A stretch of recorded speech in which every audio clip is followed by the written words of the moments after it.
Stepfamily's race, you get more presents. And like, I met my auntie Kelly, she's a beautician, and then I met my nana, she's really mad. But it's good. It's better than my other family because I never speak to any of them, I don't get to see them. And then these lot, I do. Like, my auntie the other day just drove down because I got an A star. She just drove down just to see me to say, well done. It's really good. I love it. When I think about my relationship with my stepdad, I don't really think of him as my stepdad. I think of him as my dad. And even if I don't call him my dad, he understands and knows that I find it difficult. My two brothers don't share the same father as I do, so it's my stepdad that, you know, is the father to those two. So he brought those into my life, which is a good thing.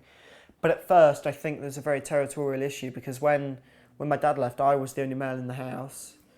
Then my mum met my stepdad when I was 6 or 7. By that point, I was thinking I was ruling the roost. So when he came in, it was actually it was a challenge to my authority and a challenge to my dominance of the house. So that was very tough actually to deal with at such a young age. No, neither of them have got any new step partners or anything yet, but I wouldn't like be accepting to it, but I wouldn't be rejected to it.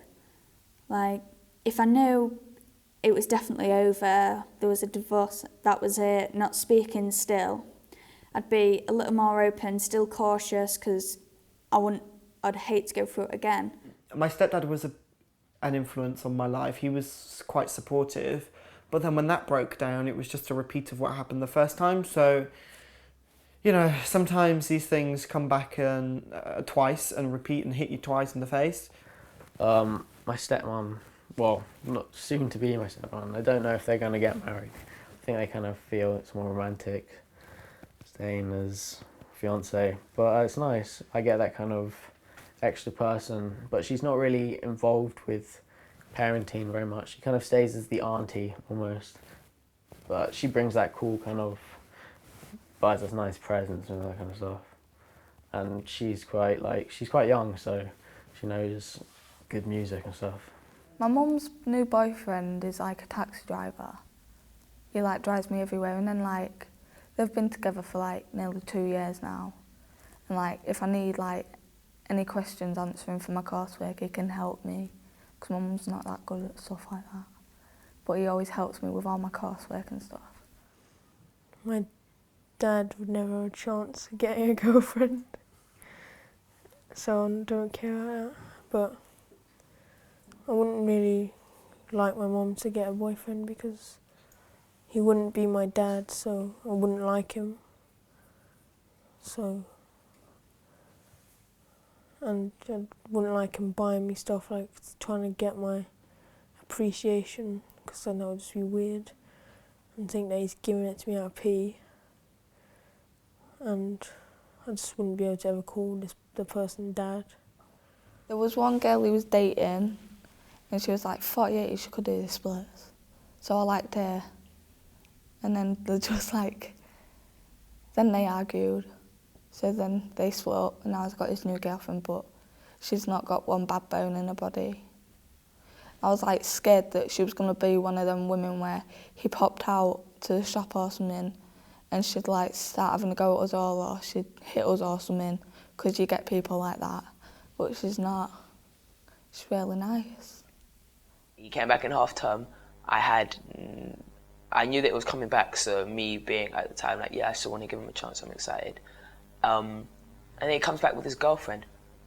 And I hadn't heard, from him, I hadn't heard a thing about a girlfriend. So if it wasn't for my mum and my little sister telling me, oh yeah, dad has a girlfriend, I would have not known that he was coming back with a woman at all. So he comes back with so I haven't seen the man in a year and a half, and he comes back with a woman, and I didn't spend any one-to-one time with him, or me and my sister and him alone. He was always with the woman. No, my mum hasn't met anybody.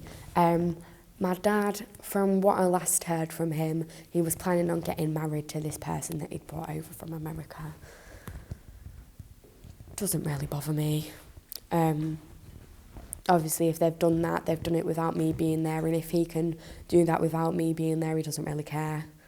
I've never really had any issues with step mum or stepdad situation, because, you know, I think they have the right to sort of move on, you know. I think especially my mum had the right to move on. I wanted her to. I didn't want her to think about my dad anymore. I think it was nice to see that despite the fact that some step-parents can be absolutely horrible, some can love you pretty much as if you were their own. And it was really nice to be able to think, oh, well, I might have lost a parent there, but I've gained one here.